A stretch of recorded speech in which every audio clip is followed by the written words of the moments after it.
Talk Nation. We are here now to open our eyes and witnessing this sizzling hot revelation. And witnessing live here in True Talk Nation with Mr. Ernesto Esbalawing And Miss Giselle Namete. We are your hosts at this moment. But before anything else, let us introduce our guest for this moment. Let's start with our precious and beautiful engineer from the United States who visit in our country. Please welcome Engineer Geraldine Orquijo.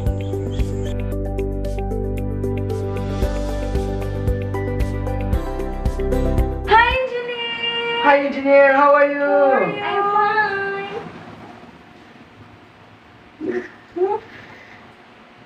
Okay, please be seated. Thank you. And also the best architect from Mindanao, there's nothing else but architect Jake Barcero. Hi Mr. Jake Barcero. How are you? Thank you for coming. Thank you for coming. May I take a seat, sir? Take your seat. Please welcome the very well-known doctor in our country. We have Dr. Mariel Martinez. Hi. Hi, Ma'am Mariel. Hi Ma'am Mariel, how are you? Guys. And we have a traveler professor who travel around in our country. Please welcome Professor Edwin Namuko.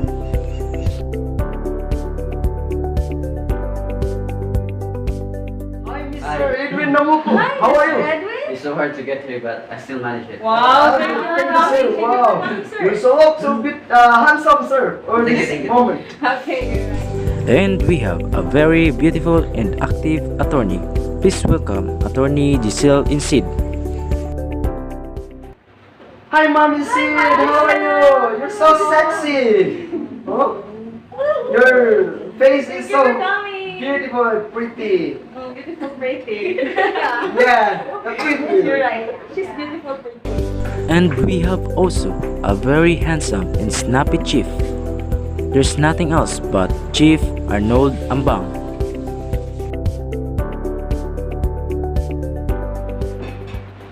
Hi, Sir Arnold. Hi, How Sir are you? Arnold. Good day. Let's Morning. Good evening.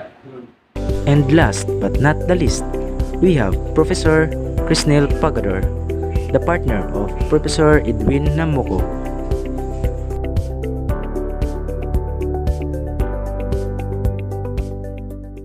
Hi, Ma'am Pagador. Hi, How are Giselle. you? Here. Thank you for coming. All right, partner. At this juncture, let our viewers to know a little more about our guest. Starting with Mr. Jake Barcero. Okay, Mr. Barcero, how is life as an architect? You know what? As an architect, it's not so easy. Yes, You cannot eat at the right time Mm-hmm. because you're a busy person of designing some project. Yes, yes. Yes, exactly. Okay, Mr. Barcero, since you are living in, I think Zamboanga, that is part of Mindanao. So can you give some language that you have? Just like for example, how are you this morning? Yes, of course, Mr. Balawin. How are you in this morning? In Bisaya, it is kumusta naman ka karong buntaga? Thank you for sharing your language, Sir Jake Barcero. So, kumusta naman mo karong buntag viewers? Okay, no? I know how to speak a little bit of the language of Sir Barcero. Okay, Miss Geraldine Arquejo. So, since you're living a month ago here in Philippines, so maybe you know how to speak Tagalog, right? It's like, kumusta ka na? So living here in the Philippines is nice because there are so places here that they are so beautiful and there are so many beaches here. And okay naman ako dito. Sir Namuko, since you are living here in the Philippines 5 years, siguro naman marunong ka naman mag-Tagalog, di ba? Oo naman dahil isa din akong traveler, you know. So, dito talaga ako sa Pilipinas nagtagal ng 5 years because actually maganda talaga yung mga lugar dito. yung food nila is so great. Then marami din akong mga nalalaman na language, mostly in Zamboanga, like Buenos Dias, just like kumusta ka na, or yun lang. Wow naman, sir. So, thank you so much, Sir Namoko, for sharing your history here in Philippines. Okay, partner. So, since we are done introducing our guest, so let's proceed to our topic this morning. Okay, so what is our topic this morning, partner? Okay, let's begin the main topic in this show, which is titled with How Globalization Affects Cultures, Religious Beliefs, and Practices. Okay, it's so interesting, partner, you know? Yes, it's so interesting when you talk about the globalization, Yes. the different cultures, practices that we have, partner. You know? Maaari nating tanungin ng ating guest ngayon kung may mga ideya sila kung paano nila nag-work at paano nila mai-influensahan ang we have in this present world. Tama, partner! Pati sa ating kaalaman na itong mga guests natin itong araw ay dala-dala nila ang mga kaalaman na ibabahagi sa ating mga manonood nitong araw. Okay, thank you, partner. So, I will ask first Mr. Jake Barcero. So, this is your question. Sir Jake Barcero, how globalization affect the belief and values of the people? Thank you, Mr. Balawing. My insight about your question on how globalization affect the beliefs and values of the people.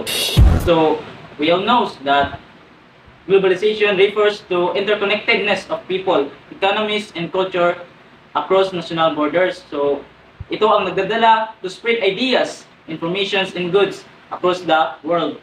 So, nagre-resulta din ito in significant culture exchange and interaction. Globalization has both positive and negative effect sa paniniwala at pagpapahalaga ng mga tao.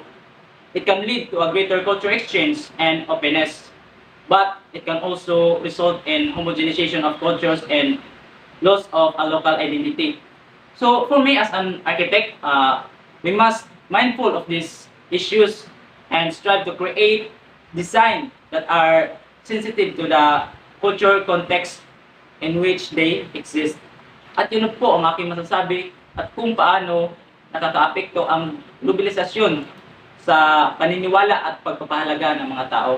Hey, thank you so much, Sir Jake Barcero, for that wonderful idea on how globalization affect the belief and values of people. Yes.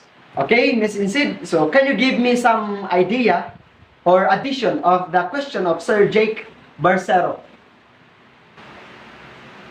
In addition of what Mr. Barcero said, globalization spread all over the world and reached communities where traditional values used to prevail. These values, work, family, and religious, are changing under its influence. So, as an attorney, factors that affect participation in religious practice are the cultural transformation that's associated with globalization.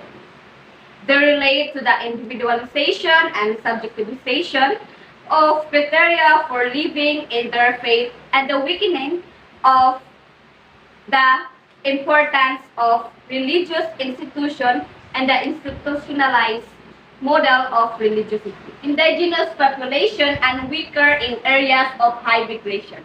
It must be stated that globalization factors seems to have somewhat affected to the value of religion. So, there has been institutional religiosity of young generation. Thank you so much, Miss Insid, for that wonderful and brilliant idea about how globalization affect the beliefs and values of the people. Okay, partner, so as we go on, so may I give you the task to question the other guests of our second question. Okay? Alright, so let's move on to our next question. And let us lend our eyes into our next guest speaker, which is Miss Geraldine Arquijo. So your question is, how globalization affects our Christianity? Thank you, Giselle Mametas, for your question. It is my pleasure to answer that question. For my observation as an engineer, there are tendencies that globalization would affect the non-secular people or the people who don't want to belong as a Christianity. So, as advanced technology now, there are tendencies that globalization will spread the other religions. So it must be they can be convinced the other to join their religions. So that must be my answer.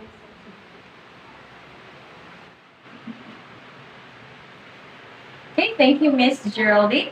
So speaking of Christianity, we have to be flexible. Not only we just believe in our own, we also need to respect others' Christianity or others' beliefs. So now let us hear the additional voice of our question from Miss Arquijo to Mr. or let us call Chief Arnold Ambang for his unbreakable information. Okay? In addition of what Miss Orkeo said, globalization affects Christianity because it has a tendency to foster secularization among people's cultures, which not secular and do not want to be secular. For me, as a chef, ang aking obserbasyon about sa mga reliyon ng aming bansa ay, for me, I respect their religion. Kung ano man ang kanilang practices and beliefs as long as they are not violating the laws that we have. Okay, thank you, Chief Ambang, for that wonderful ideas. And now let's move on to our next question to be given by my partner, Mr. Ernesto Balawing, to our guest. Okay, thank you, partner. So, this another question I will give to ma'am or the professor, Crisnel Pagador. Okay, ma'am, Professor Crisnel Pagador, this is your question. How globalization affect our daily life? Thank you, Mr. Balawing, for your wonderful question. So it's my pleasure to answer that. So, based on my opinion, in a general, globalization decreases the cost of manufacturing. So this means that companies can offer goods at a lower price to customers, so that the average cost of I think goods is a key aspect that contribute to increases in the standard living, so that customer also have access to a wider variety to a goods or product, something like that. So my professor, so you have an idea to share them or something? Okay, thank you, my co-professor. As what she said earlier, that the just like we are the consumer of that certain product of this the certain product of the producer, you know. So as what I see it in because I'm 5 years here in the Philippines, you know, because as what I said earlier, I was a traveler also. So as what I was look out of these Philippines, that some of the bad things of that is some of the producer or the producing the products or some companies, they are it's like increasing those products so that many consumer or the mostly in the rural side. So kadalasan yung sa mga bukid-bukid, they cannot afford to buy those things. So that is the bad things of that, because they were just corrupting um, the products. So that is the bad things also of that, how is the globalization affects our daily life. So thank you. Okay, thank you so much, Professor Pagador and Professor Namuko, for that wonderful idea of that question, how globalization affect to our daily life. Okay, so as we go to our next question, let my partner give the task to ask question for the remaining guests. And the last but not the least, our guest this very afternoon is a proactive guest. Let us all welcome Dr. Marielle Martinez for her question. This is a continuation of Professor Pagador and Professor Edwin. The question is, how globalization affects our daily lives? Thank you for that wonderful question, Miss Mamitis. It is my pleasure to answer that question that the continuation of Professor Namuko and Professor Pagador. So, through my medical mission, I do encounter every individual that have a different beliefs.